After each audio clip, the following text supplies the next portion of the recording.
Mandalika menyisakan tuntutan tanah rakyat ada yang belum dibayar, menghabiskan anggaran APBN yang neraca bisnisnya ternyata merugi, meninggalkan tempat yang hanya ramai 2 minggu dalam setahun yang 50 minggu sisanya sepi. Memang apa pengaruhnya untuk pembangunan ekonomi di daerah tersebut? Ini harus dijelaskan kepada rakyat karena rakyat ikut membayar biaya pencitraan tersebut dari pajak. Kita lanjut. Apakah menggunakan anggaran APBN untuk bisnis yang berujung kerugian usaha? Apakah hal tersebut masuk kategori korupsi? APBN itu anggaran negara, seharusnya untuk apa sih? Aslinya nih kita tanya, untuk rakyat kan? Rakyat yang mana? Atau untuk kedaulatan negara agar secara global dan secara makro negara diuntungkan, yang akan membuat rakyat juga untung, juga makmur. Untuk itu masuk akal kalau menggunakan anggaran pemerintah baik APBN atau APBD harus untung dan harus diperiksa KPK kalau merugi dan harus masuk kategori korupsi. Bagaimana? Setuju? Jadi kalau begitu pemeriksaan KPK terkait penyelenggaraan Formula E ada benarnya. Salah satu yang ingin digali KPK adalah apakah gelaran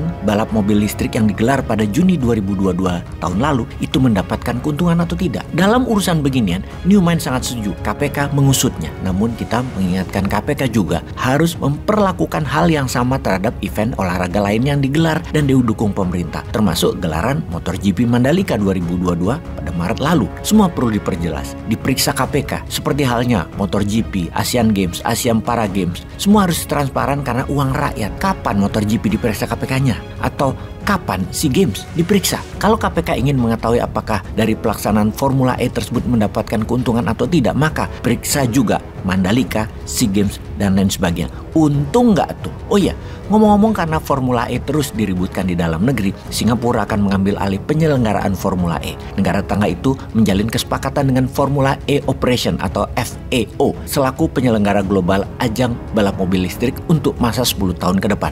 Maklum, negara tetangga kita nggak pernah mencampurkan politik sama olahraga, nggak pernah mencampurkan politik sama ekonomi. Kalau kita apa-apa politik, di Wakanda Tuhannya itu politik. Jadi marilah kita ribut terus agar semua dilakukan di Singapura aja, termasuk MotoGP yang rugi penyelenggaraannya kemarin. Namun rugi MotoGP alhamdulillah tidak dipermasalahkan. Beda sama Formula E yang 5 kali gelar perkara gak ketemu ruginya. Oke, sekarang kita bahas Mandalika. Biar adil aja, bukan karena pro kontra, dan jangan bawa ke politik narasi kali ini. Netral aja untuk kepentingan NKRI. Di Mandalika sudah 4 tahun bergulir, namun sengketa lahan di wilayah tersebut tak ujung usai. Dari 1.200 hektar ada yang masih belum terbayar haknya atas lahan. Sengketa lahan antara pemilik tanah dan Indonesia Tourism Development Corporation (ITDC) selaku pengelola kawasan ekonomi khusus KEK Mandalika Resort belum berakhir. Warga yang lahannya telah tergusur meminta ITDC membayar uang ganti rugi sesuai dengan kesepakatan dan keputusan pengadilan. Demo penolakan terjadi beberapa kali di Mandalika, di mana warga menolak mengosongkan lahan yang dijadikan sirkuit MotoGP karena belum dibayar. Di sisi pemerintah demi citra dan terlihat peduli dengan wilayah tengah dan timur Indonesia, pemerintah pada event MotoGP Mandalika gelontorkan uang APBN 2,48 triliun. APBN turut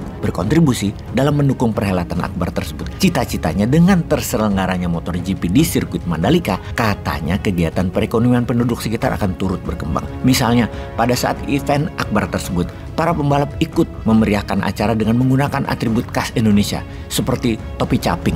Mereka juga membagikan momen-momen menyenangkan bersama para pelaku UMKM-nya Lombok selama persiapan acara, kata pemerintah di kala pesta di Mandalika tersebut. Namun itu hanya cinta sesaat. Berapa sih harga caping? Dan hanya 2 minggu kurang lebih acaranya. Selebihnya 50 minggu merana sepi itu Mandalika. Kita semua tahu tanpa andil kucuran duit negara, ajang balapan kelas dunia itu bakal sulit terselenggara. Alokasi terbesar disalurkan melalui skema penyertaan modal negara atau PMN BUMN.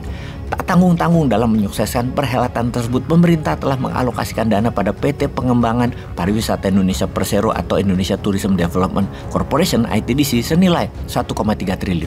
Rinciannya, selain alokasi PMN ke BUMN, APBN juga dipakai di Mandalika melalui penyelenggaraan kementerian dan lembaga sebesar 1,18 triliun rupiah. Lalu insentif PPN atas jasa kena pajak 240,73 miliar dan insentif bea masuk pajak impor 10,41 miliar.